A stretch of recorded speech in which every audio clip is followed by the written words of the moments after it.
Newsroom থেকে আমাদের প্রতিনিধি মৌমিতা চক্রবর্তী রয়েছেন। মৌমিতা, 20 বছর পর ফের সরকার করতে চলেছে বিএনপি বাংলাদেশে, আবারও বাংলাদেশে পরিবর্তনের হাওয়া, কিন্তু ভারতের সঙ্গে সম্পর্ক সেদিকেও আমাদের নজর রয়েছে। প্রধানমন্ত্রী ইতিমধ্যে এক্স হ্যান্ডেলে পোস্ট করেছেন, তিনি দ্বিপাক্ষিক সম্পর্ক নিয়ে আশা প্রকাশ করেছেন। ভারতের সঙ্গে সম্পর্ক কতটা উন্নতি জায়গায় পৌঁছতে পারে, কারণ অন্তর্বর্তী সরকার থাকাকালীন আমরা দেখেছি একটা টানাপোড়েনের বিষয় চলে এসেছিল দু দেশের মধ্যে। ভারত কোনো সময়ই চায় না যে তার প্রতিবেশী কোনো রাষ্ট্রের সঙ্গে কোনো চাপানুতর বা কোনো এমন সম্পর্ক হোক যে সম্পর্ক বৈরিতার জায়গায় যায়। পাকিস্তানের মতো যে সম্পর্ক রয়েছে ভারতের, সেই সম্পর্ক বাংলাদেশের সঙ্গে হবে এমনটা কখনোই প্রত্যাশিত ছিল না এবং ভবিষ্যতেও সেই প্রত্যাশা ভারত রাখবে না। কিন্তু ভারত সবসময় একটা সমদূরত্বের নীতি নিয়েছে এবং ভারত সবসময় তারা যে বন্ধু রাষ্ট্র সেই কথা সমান রেখেছে। একই সঙ্গে ভারতের মতো যে অ্যাটিটিউড, সেই অ্যাটিটিউড যদি লক্ষ্য করো তবে খালেদা জিয়ার প্রয়াণের পর থেকে লক্ষ্য করা গিয়েছে যে ভারত বরং অনেক বেশি পজিটিভ অ্যাটিটিউড, অনেক বেশি পজিটিভ জেস্চার দেখিয়েছেন। তারা স্মরণ সভায় গেছেন, তারা শ্রদ্ধা জানিয়েছেন। এস জয়শঙ্কর তিনি নিজে গিয়ে ঢাকায় উপস্থিত হয়েছিলেন। রাজনাথ সিং দিল্লিতে যে বাংলাদেশের হাইকমিশন অফিস সেখানে গিয়ে শ্রদ্ধা জানিয়েছিলেন, প্রধানমন্ত্রী শোকবার্তা জানিয়েছিলেন। তারেক রহমানও বিএনপি তিনি 17 বছর পর যখন দেশে ফেরেন তখন বলা যেতে পারে যে বিএনপির যে আগের যে রাজনীতি বা আগের যে জমানা, সেই জমানার কিন্তু অনেকটাই পরিবর্তন করতে চেয়েছিলেন। রাজনীতির বাস্তবতা এটা আশা করা যায় যে তিনি বুঝেছেন, তিনি পরিবর্তিত পরিস্থিতি বুঝেছেন, তিনি কূটনীতি বুঝেছেন এবং সেই কারণেই তারেক রহমান তিনি প্রথম দিন থেকে চেয়েছেন তার যে অবস্থান সেই অবস্থান কূটনৈতিকভাবে সঠিক রাখতে এবং সেই কারণে তিনি তার সম্প্রতি যে ইন্টারভিউ সেখানে বলেছেন তিনিও চাইবেন না প্রতিবেশী কোনো দেশের সাথে কোনো রকম এমন সম্পর্ক হোক যে সম্পর্কে বৈরিতা আসে বা যে সম্পর্ক নেগেটিভ হয়। এবং সেই জায়গায় দাঁড়িয়ে ভারতের সঙ্গে তিনি যে কারণ বিদেশ নীতি, বাণিজ্য নীতি এবং ভারতের সঙ্গে যদি সম্পর্ক খারাপ হয় তার এফেক্ট বাংলাদেশের ইকোনমিতেও পড়তে পারে, সেটা তিনি ভালোভাবে জানেন। তিনি যখন মসনদে একটি দেশের দায়িত্ব নিতে চলেছেন, তিনি যখন 17 বছর পর একটি রাজনীতিতে আবার মূলধারার রাজনীতিতে ফিরে এসছেন, তার দায়িত্ব অনেক বেশি। সেই জায়গায় বিএনপিকে অনেক বেশি সংযত আচরণ যে করতে হবে তা কিন্তু বলার অপেক্ষা রাখে না। এবং গত 17 মাসের যে অভিজ্ঞতা, বাংলাদেশের মানুষের অভিজ্ঞতা, বিশ্বের মানচিত্রে বাংলাদেশের যে জায়গায় এসে ঠেকেছে ডক্টর ইউনূসের সৌজন্যে, সেই জায়গায় ভাবমূর্তি সঠিক করা কিন্তু তারেক রহমানের কাছে এই মুহূর্তে প্রধান এবং প্রথম শর্ত। মৌমিতা, আমাদের সঙ্গে এই মুহূর্তে আন্তর্জাতিক সম্পর্ক বিশেষজ্ঞ শুভাশিস বন্দ্যোপাধ্যায় রয়েছেন। শুভাশিস বাবুকে মৌমিতা, তোমার প্রশ্ন। শুভাশিস, আমি এটাই জানতে চাইবো যে এই মুহূর্তে দাঁড়িয়ে তারেক রহমান কতটা স্ট্র্যাটেজিক্যালি মনে হচ্ছে যে এগিয়ে রয়েছেন, কারণ ডক্টর ইউনূস যা করে গিয়েছেন সেই জায়গায় দাঁড়িয়ে ভারতের সঙ্গে সম্পর্ক ঠিক করার জন্য তারেক রহমানের প্রথম প্রায়োরিটি কি হবে বলে আপনি মনে করছেন?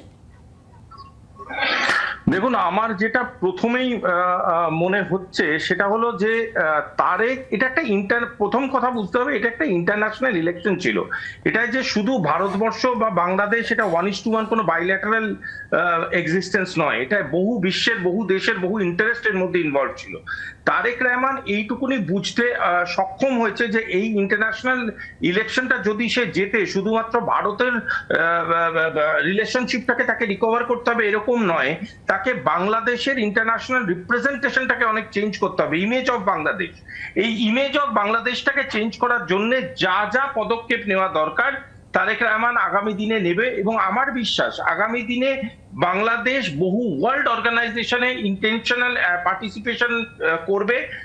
ইনফ্যাক্ট তাদের কিছু ইনক্লিনেশন থাকতেই পারে আগামী দিনে ব্রিক্সের প্রতি, এবং এসসিও এবং বিমস্টেকে অনেক বেশি ইম্পর্টেন্ট ভূমিকা নিতে পারে বাংলাদেশ, এবং বাংলাদেশের মধ্যে দিয়ে বহু ট্রেড রুট এবং ইকোনমিক রুটের জায়গা করে দিতে পারে তারেক রহমান এবং বিএনপি। সেক্ষেত্রে দাঁড়িয়ে ভারত প্রথম দিন থেকেই তাদের অনেক সংযত এবং প্রতিবেশী রাষ্ট্রের প্রতি অন্য ধরনের জেস্চার, বন্ধুত্বপূর্ণ জেস্চার রেখেছিলেন। ডক্টর ইউনূসের জন্য বাংলাদেশের যে যে ক্ষতি হয়েছে সেই ক্ষতির মোকাবিলা করা সম্ভব, এবং আওয়ামী লীগ তাদের ফেজ 2 কিভাবে দেখছেন, কিভাবে ব্যাখ্যা করবেন? দেখুন, আওয়ামী লীগের এই যে এন্টায়ার প্রচেষ্টাটা ছিল, তার পিছনে বহু অর্গানাইজেশন, বহু এজেন্সি, বহু ডিপ স্টেট কাজ করেছে, এবং এটা আমার বিবৃতির জন্য নয়, এটা গোটা পৃথিবী আজকের ডেটে বাই প্রুফ জানে। সুতরাং আজকে যদি জামাত চায় যে তাদের এক্সিস্টেন্সটা থাকুক বাংলাদেশে এবং সাবকন্টিনেন্টে, তাহলে আমার মনে হবে আরেকটু দায়িত্বপূর্ণ পলিটিক্যাল ন্যারেটিভ, আরেকটু দায়িত্বপূর্ণ পলিটিক্যাল জেস্টার নেওয়ার চেষ্টা করবে। আদারওয়াইজ একটা ট্রান্সফরমেশন যদি বিএনপি বাংলাদেশকে দেখাতে পারে towards economic wellbeing and economic welfare, তাহলে কিন্তু জামাতের যে ধরনের একমুখী একটা ন্যারেটিভ রয়েছে সেই ন্যারেটিভটাকে সম্বল করে বেশি দিন এক্সিস্টেন্সিয়াল থাকা প্রবলেমেটিক হতে পারে আগামী দিনের জন্য।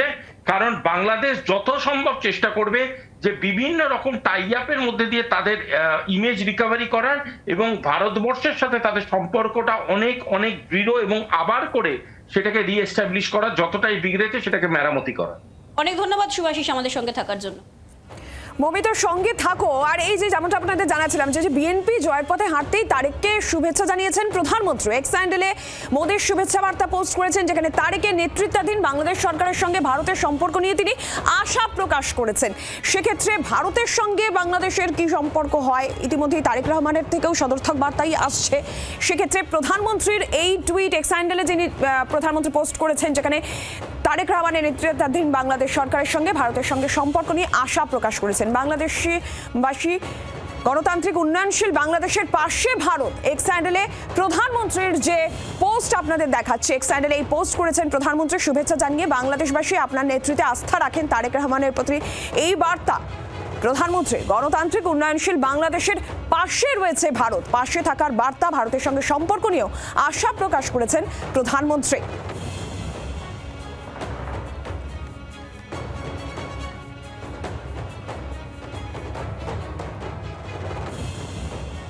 Well, we hope that the relationship between two neighboring countries and the people of these two countries will be strengthened. We thank Prime Minister Narendra Modi for congratulating our leader, Tariq Rahman. It's great that a democratic country is supposed to recognize the verdict of the people, and Mr. Narendra Modi has done this. We thank him. দাঁড়িয়ে সব থেকে বড় যেটা প্রশ্ন, এই মুহূর্তে বড় একটা সাংবিধানিক সংকটে বাংলাদেশ রয়েছে। ভোট শেষ হতেই জটিল সাংবিধানিক সংকট কি রাষ্ট্রপতি নেই, তাহলে শপথ পড়াবেন কে? তারেক মসনদে বসবেন, কিন্তু কার হাত ধরে মসনদে বসবেন? ক্ষমতা হস্তান্তরের প্রক্রিয়া কিভাবে হবে সেটা নিয়েই এই মুহূর্তে বড় সংশয়। আমরা এই বিষয় নিয়েও কথা বলবো। মমিতা, এই যে এত বড় একটা সাংবিধানিক সংকটে বাংলাদেশ এই মুহূর্তে রয়েছে, সেখান থেকে তাহলে বেরোনোর উপায় কি? সংবিধান কি বলছে? ডক্টর ইউনূসের রেজিমে ডক্টর ইউনূস যে 17 মাস পেয়েছেন, সেই 17 মাস তিনি সংবিধানের বলা যেতে পারে একেবারে চচ্চড়ি করে খেয়েছেন। সংবিধান পরিবর্তনের পথে হেঁটেছিলেন এবং সেই কারণে তিনি গণভোটকে নিয়ে এসছেন। তিনি একাধিক এক্সপেরিমেন্ট করতে গেছিলেন, সমস্তটাই তার নিজের হাতে রাখার জন্য।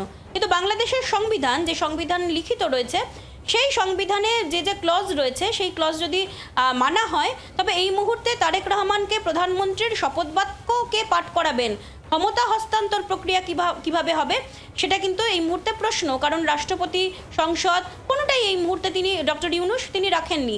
সেই জায়গায় দাঁড়িয়ে নির্বাচনের ফল প্রকাশের অফিসিয়ালি যদি ফল প্রকাশ হয়ে যাওয়ার 3 দিনের মধ্যে এই প্রক্রিয়াটা করতে হয়, সেটা 15 থেকে 16 হোক বা 18 থেকে 20 তারিখ হোক, তার মধ্যেই কিন্তু প্রক্রিয়াটা করা উচিত এবং সংবিধান অন্তত বাংলাদেশের তাই বলছে। কিন্তু সবটা যদি সঠিকভাবে না হয় তবে কি হবে? তবে ডক্টর ইউনূসের প্রেস সচিব তিনি একটি ইঙ্গিত দিয়েছিলেন, এবং আসিফ নজরুলরা, যিনি বরাবরই গায়ে মানে না আপনি মোড়লের মতো বারবার বিভিন্ন রকম মন্তব্য করেছিলেন, তিনি বলেছিলেন যে এক্ষেত্রে নির্বাচন কমিশন ক্ষমতা হস্তান্তর করতে পারেন। কিন্তু বাংলাদেশের পুরনো সংবিধান, যে সংবিধান এখনও রয়েছে, লিখিত সংবিধান, সেই সংবিধান যদি বলবৎ থাকে, তবে তারেক রহমানকে শপথ বাক্য কে পাঠ করাবেন সেটা কিন্তু এই মুহূর্তে একটা অবশ্যই বড় প্রশ্ন। মৌমিতা, ধন্যবাদ তোমাকে। বাংলার আওয়াজ, বাঙালির আবেগ, জি 24 ঘন্টা।